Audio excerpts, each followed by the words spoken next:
Você atravessar, volta sozinha, mãe. Olha, Pra pegar o povo. pergunta por que eu aprendi a remar canoa igual. Pergunta aí, por quê? Por que eu aprendi a remar?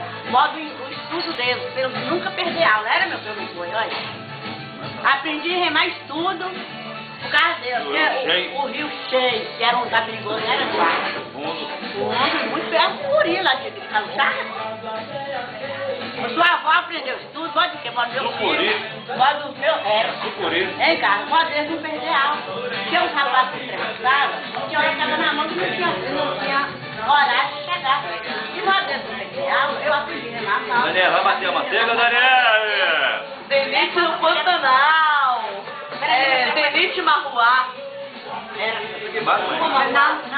Essa licença maior aí pra andar de novo. Tá quase batida já, ó. Ah, mas é mais pequena.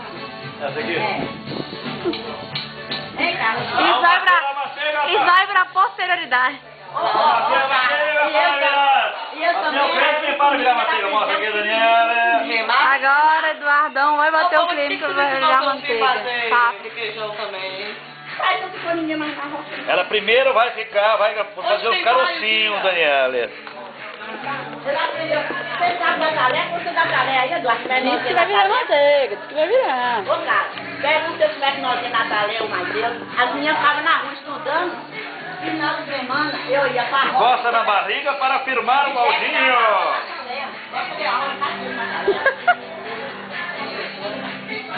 Eu já fiz isso. Ah, vó, já cansou, vó?